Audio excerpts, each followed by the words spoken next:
T20 Kannada ವಾಹಿನಿಗೆ ಸ್ವಾಗತ.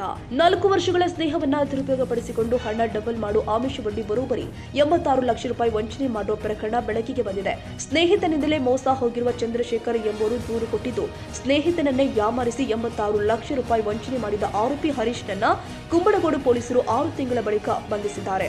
ನಗರದ ನಾಗರಭಾವಿ ನಿವಾಸಿ ಹರೀಶ್ ತಾನು ಏಂಜೆಲ್ ಬ್ರೋಕಿಂಗ್ ಟ್ರೇಡಿಂಗ್ ಕಂಪನಿಯಲ್ಲಿ ಕೆಲಸ ಮಾಡುತ್ತಿರುವುದಾಗಿ ಚಂದ್ರಶೇಖರ್ ಅವರಿಗೆ ಹೇಳಿಕೊಂಡಿದ್ದ. ಕಂಪನಿಯಲ್ಲಿ ಹಣ ಹೂಡಿಕೆ ಮಾಡಿದ್ರೆ ಅಲ್ಪಾವಧಿಯಲ್ಲಿಯೇ ಹಣ ದ್ವಿಗುಣಗೊಳ್ಳುತ್ತೆ ಅಂತ ಆಮಿಷವೊಡ್ಡಿದ್ದ. ಸ್ನೇಹಿತನ ಮಾತನ್ನ ನಂಬಿದ ಚಂದ್ರಶೇಖರ್ ಆರಂಭದಲ್ಲಿ 2 ಲಕ್ಷ ರೂಪಾಯಿ ಹೂಡಿಕೆ ಮಾಡಿದ್ರು. ಸುಮಾರು 2 ವರ್ಷಗಳ ಹಿಂದೆ ಸತತ 3 ತಿಂಗಳ ಕಾಲ 6 ಲಕ್ಷ ರೂಪಾಯಿ ಹೂಡಿಕೆ ಮಾಡಿದ್ರು. ಹೂಡಿಕೆ ಹಣಕ್ಕೆ ಲಾಭಾಂಶ ನೀಡಿ ಹರೀಶ್ ಚಂದ್ರಶೇಖರ್ ಅವರ ವಿಶ್ವಾಸ ಗಳಿಸಿದ್ದ. ಹರೀಶ್ನ ಮಾತುಗಳನ್ನ ಸಂಪೂರ್ಣವಾಗಿ ನಂಬಿದ ಚಂದ್ರಶೇಖರ್ ತಮ್ಮ ಪತ್ನಿ ಹಾಗೂ ಸ್ನೇಹಿತರ ಬಳಿ ಸಾಲ ಪಡೆದ್ರು. ಬರೋಬ್ಬರಿ 66 ಲಕ್ಷ ರೂಪಾಯಿ ಸಾಲ ಮಾಡಿ ಏಂಜೆಲ್ ಬ್ರೋಕಿಂಗ್ ಕಂಪನಿಗೆ ಹೂಡಿಕೆ ಮಾಡಿದ್ರು.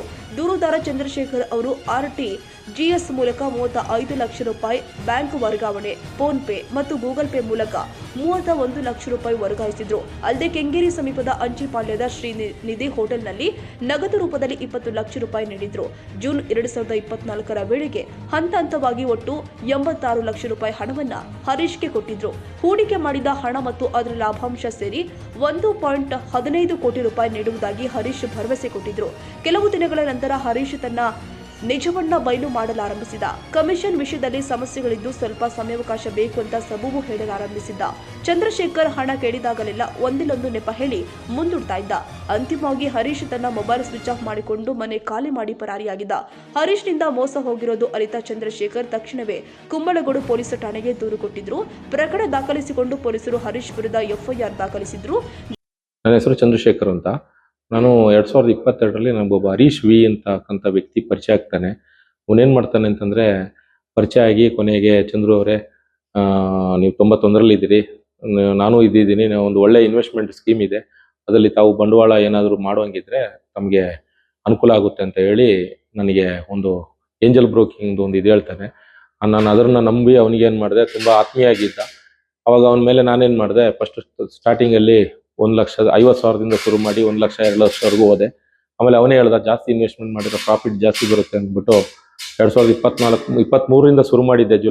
ಜೂನ್ ಜುಲೈಯಿಂದ 24ರಲ್ಲಿ ಅವನೇ ನನಗೆ ಇನ್ವೆಸ್ಟ್ಮೆಂಟ್ ಜಾಸ್ತಿಗೆ ಅವನ ಸ್ನೇಹಿತನಾದ ಒಬ್ಬರ ಹತ್ರದಿಂದ ಕೊಡಿಸ್ತೀನಿ, ನೀವು ಅದಕ್ಕೆ ಏನೋ ದಾಖಲಾತಿ ಕೊಡೋಂಗಿದ್ರೆ ಇದು ಮಾಡಿ ಅಂತ. ಕೊನೆಗೆ ಅವ್ನು ನನಗೆ 10 ಲಕ್ಷ ಅಮೌಂಟ್ ಕೊಟ್ಟು, ನಾನು ಅದರಲ್ಲಿ ಅವನಿಗೆ 8.5 ಲಕ್ಷ ಹಣವನ್ನು ಅವನಿಗೆ ನಾನು ನೀಡಿದೆ. ಹಂತ ಹಂತವಾಗಿ ಕೊಟ್ಟೆ, ನನ್ನ ಹೆಂಡತಿ ಅಕೌಂಟಿಂದ ಬಂದಿರೋ ದುಡ್ಡು. ಅದಾದ ಮೇಲೆ ಅವನು ಏನು ಮಾಡ್ದ, ನನಗೆ 2-3 ತಿಂಗಳು ಪ್ರಾಫಿಟ್ ಕೊಡ್ತಾ ಇದ್ದ, 2 ತಿಂಗಳು. ಅದಾದಮೇಲೆ ಅವನೇನು ಹೇಳ್ದ, ಅದು ಇನ್ನೂ ಸ್ವಲ್ಪ ಜಾಸ್ತಿ ಮಾಡಿದ್ರೆ ಒಳ್ಳೇದಾಗುತ್ತೆ ಅಂದ ತಕ್ಷಣ ಮಾರ್ಚ್ ತಿಂಗಳಲ್ಲಿ ಒಂದು ದೊಡ್ಡ ಮೊತ್ತವನ್ನು ಅವನಿಗೆ ಕಳಿಸಿದೆ. ಅದಾಗಿ 1-2 ತಿಂಗಳು ಕೊಡಲಿಲ್ಲ. ಆಮೇಲೆ ನನಗೆ ಸಮಯ ಸಬೂಬನ್ನು ಹೇಳ್ಕೊಂಡು ಬಂದ. ಕೊನೆಗೆ ನಾನು ಇದನ್ನು ನನ್ನ ನೋವು ನನಗೆ ತಡ್ಕೊಳಕ್ಕಾಗದೆ ನಾನೇನು ಮಾಡಿದೆ, ಕುಂಬಳಗೋಡು ಸ್ಟೇಷನಲ್ಲಿ ಕಂಪ್ಲೇಂಟ್ ಕೊಡಕ್ಕೆ ಹೋದೆ. ಕಂಪ್ಲೇಂಟ್ ತಗೊಂಡು ಹೋದ ವರ್ಷ 2024 ಅಕ್ಟೋಬರಲ್ಲಿ 2ನೇ ತಾರೀಕು ಕಂಪ್ಲೇಂಟ್ ತಗೊಂಡ್ರು. ಆ ಕಂಪ್ಲೇಂಟಲ್ಲಿ ತನಿಖೆ ಕರೆಕ್ಟಾಗಿ ಮಾಡದೆ ಅವನ್ನ ಅರೆಸ್ಟ್ ಮಾಡ್ಕೊಂಡು ಬಂದರು. 10ನೇ ತಿಂಗಳಲ್ಲಿ ಅಕ್ಟೋಬರಲ್ಲಿ ಅರೆಸ್ಟ್ ಮಾಡಿ ಏನು ಮಾಡಿದ್ರು ಅಂದರೆ, ಅವನಿಗೆ ಸಮಯವನ್ನು ಕೊಟ್ಟು ಕಾಲಾವಕಾಶ ಕೊಟ್ಟು ಕಳಿಸಿದ್ರು, ದುಡ್ಡು ಬರುತ್ತೆ ನೀನು ಇದು ಮಾಡ್ಕೋಬೇಡ ಅಂತ. ಕೊನೆಗೆ ಅವನು 2 ತಿಂಗಳು ನಮಗೆ ಸಮಯವನ್ನು ಸ್ಟೇಷನಲ್ಲಿ ತಗೊಂಡು ಏನು ಮಾಡ್ದ ಅಂತಂದರೆ, ಅವನೇನೆ ಸ್ವಿಚ್ ಆಫ್ ಮಾಡ್ಕೊಂಡು ತಿರುಗ್ದ. ಆಮೇಲೆ ಇದಾಗಲಿಲ್ಲ. ಆಮೇಲೆ ನಾನು ಅದನ್ನು ಕೇಳಿದೆ ಅಧಿಕಾರಿಗಳಿಗೆ ಹೋಗಿ, ಸರ್ ಏನಾಯ್ತು ಸರ್, ಏನು ಮಾಡೋದು ಅಂತ. ಇಲ್ಲ ರೀ, ಒಂದು ಕೆಲಸ ಮಾಡೋಣ, ಅವನು ಫೋನ್ ಸ್ವಿಚ್ ಆಫ್ ಆಗಿದೆ, ಸಿಗ್ತಾ ಇಲ್ಲ ಅಂತ ಅಂದ್ಬಿಟ್ಟು ಇವರೇ ಹೇಳೋರು. ಆಮೇಲೆ ಇವರು ಏನು ಮಾಡಿದ್ರು, ನಾನು ಅದನ್ನು ಮೇಲಧಿಕಾರಿಗೆ ಕಂಪ್ಲೇಂಟ್ ಬರೆದೆ, ನೋಡಿ ಈ ಥರ ಕಂಪ್ಲೇಂಟ್ ಕೊಟ್ಟು ಏನು ನಮಗೆ ನ್ಯಾಯ ಸಿಗ್ತಾ ಇಲ್ಲ ಅಂತ. ರಾಮನಗರ ಕಂಟ್ರೋಲ್ ಇತ್ತು ಆವಾಗ ಕುಂಬಳಗೋಡು ಸ್ಟೇಷನ್. ರಾಮನಗರ SP ಸಾಹೇಬ್ರು ಏನು ಮಾಡಿದ್ರು, DSP ಸಾಹೇಬ್ರು ಮಾಗಡಿ ಡಿವಿಷನ್ಗೆ ಕಳಿಸಿದ್ರು. ಅಲ್ಲಿಂದ ಅವ್ರು ಏನು ಮಾಡಿದ್ರು, ತನಿಖೆ ಆದೇಶ ಇದು ಮಾಡಿ ಇದನ್ನು ಅವರಿಗೆ ನ್ಯಾಯ ಕೊಡಿಸಿ ಅಂತ ಕೊಟ್ಟಾಗ, ಇವರು ಅದನ್ನು 30ನೇ ತಾರೀಕು ಮೇ ತಿಂಗಳಲ್ಲಿ 2025ರಲ್ಲಿ ಕರೆಸಿ, ಇಲ್ಲ ರೀ ಚಂದ್ರಶೇಖರ್, ನೀವು ಅಲ್ಲಿಗೆಲ್ಲ ಯಾಕೆ ಹೋಗಿದ್ರಿ, ನಾನು ಮಾಡ್ತೀನಿ ಅಂತ ಅಂದ್ಬಿಟ್ಟು 30ನೇ ತಾರೀಕು FIR ಮಾಡಿ, FIR ನಂಬರ್ 169/2025 ಅಂತ FIR ಮಾಡಿಸಿ ನನಗೆ ಕಳಿಸಿದ್ರು. ಇಲ್ಲ ಅವನ್ನ ಹಿಡ್ಕೊಂಡು ಬರ್ತೀವಿ ಅಂತ. ಮೇ ತಿಂಗಳಿಂದ ಅವನ್ನ ಹಿಡಿಯೋಕ್ಕಾಗಲಿಲ್ಲ, ಸಿಕ್ಕಲಿಲ್ಲ ಅಂತ ಹೇಳ್ತಾ ಇದ್ರು, ನಮಗೆ ಕೆಲಸದ ಒತ್ತಡ ಇದೆ ಅಂತ. ಆಮೇಲೆ ಇವರು ಡಿಸೆಂಬರಲ್ಲಿ ಈ ಸ್ಟೇಷನ್ ಬಂದು ಕುಂಬಳಗೋಡು ಬಂದು ನಗರ ವ್ಯಾಪ್ತಿಗೆ ಬಂದಿರೋದ್ರಿಂದ ಹೊಸ ಸಿಬ್ಬಂದಿ ವರ್ಗದವ್ರು ಬಂದ ಮೇಲೆ ಡಿಸೆಂಬರಲ್ಲಿ ಅವನ್ನ ಅರೆಸ್ಟ್ ಮಾಡಿ 10 ದಿನ ತನಿಖೆ ಕಸ್ಟಡಿ ತಗೊಂಡು ನಮ್ಮ ಹೇಳಿಕೆಗಳನ್ನೆಲ್ಲ ತಗೊಂಡಿದ್ದಾರೆ. ನಾನು ಯಾರ್ಯಾರ ಹತ್ರ ಬಂಡವಾಳ ಹಾಕ್ಸಿದ್ದೀನಿ ಅವ್ರ ಕಡೆಯಿಂದೆಲ್ಲ ಹೇಳಿಕೆ ತಗೊಂಡಿದ್ದಾರೆ.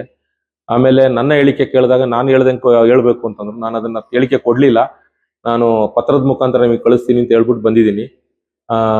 ಇದಾದ್ಮೇಲೆ ಅವನ್ನ ಕಸ್ಟಡಿ ತಗೊಂಡು ಇವಾಗ ಜೆಸಿ ಜೈಲಿಗೆ ಹಾಕಿದ್ದಾರೆ. ದಯವಿಟ್ಟು ಇದನ್ನ ಯಾವ್ದಾದ್ರು ತನಿಖಾ ಸಂಸ್ಥೆಗೆ ನೀಡಿ ನನಗೆ ನ್ಯಾಯ ಕೊಡಿಸ್ಬೇಕು ಅಂತ ಕೈ ಮುಗಿದು ಕೇಳ್ಕೊತಾರೆ. ದೂರು ದಾಖಲಾದ 6 ತಿಂಗಳ ನಂತರ ಕುಂಬಳಗೋಡು ಪೊಲೀಸರು ಆರೋಪಿ ಹರೀಶ್ನನ್ನ ಬಂಧಿಸುವಲ್ಲಿ ಯಶಸ್ವಿಯಾಗಿದ್ದಾರೆ. ಕನ್ನಡಿಗರ ಮೆಚ್ಚಿನ ನಿಮ್ಮ TV20 ಕನ್ನಡ ವಾಹಿನಿ ಇದೀಗ ಟಿವಿಯಲ್ಲಿ ಲಭ್ಯ. ಕರ್ನಾಟಕ ಮತ್ತು ದೇಶ ವಿದೇಶದ 360 ಡಿಗ್ರಿ ಸುದ್ದಿ ವಿವರವನ್ನ ಪಡೆಯುವುದಕ್ಕೆ TV20 ವಾಹಿನಿಯನ್ನು ಲೈಕ್ ಮಾಡಿ, ವಿಡಿಯೋಗಳನ್ನು ಶೇರ್ ಮಾಡಿ, ಕಮೆಂಟ್ ಮಾಡಿ, ಸಬ್ಸ್ಕ್ರೈಬ್ ಮಾಡಿ. HCN ಕೇಬಲ್ 842 ನಂಬರ್ನಲ್ಲಿ ಹುಕ್ಕೇರಿ ತಾಲೂಕು ಹಾಗೂ ಸಂಕೇಶ್ವರದ ಸುತ್ತಮುತ್ತಲಿನ ಹಳ್ಳಿಗಳಲ್ಲಿ ಲಭ್ಯ. PCN ಕೇಬಲ್ 129 ನಂಬರ್ನಲ್ಲಿ ಹಾರುಗೆರೆ ಸುತ್ತಮುತ್ತಲಿನ ಹಳ್ಳಿಗಳಲ್ಲಿ ಲಭ್ಯ. ರಾಯಬಾಗ್ ಡಿಜಿಟಲ್ ಚಾನೆಲ್ ಕೇಬಲ್ 80ನೇ ನಂಬರ್ನಲ್ಲಿ ರಾಯಬಾಗ ತಾಲೂಕಿನ ಸುತ್ತಮುತ್ತಲಿನ ಹಳ್ಳಿಗಳಲ್ಲಿ ಲಭ್ಯ. UDCN ಕೇಬಲ್ ನೆಟ್ವರ್ಕ್ ಉಗಾರ ಸುತ್ತಮುತ್ತಲಿನ ಹಳ್ಳಿಗಳಲ್ಲಿ ನಿಮ್ಮ TV20 ಕನ್ನಡ ವಾಹಿನಿಯೂ ಲಭ್ಯ.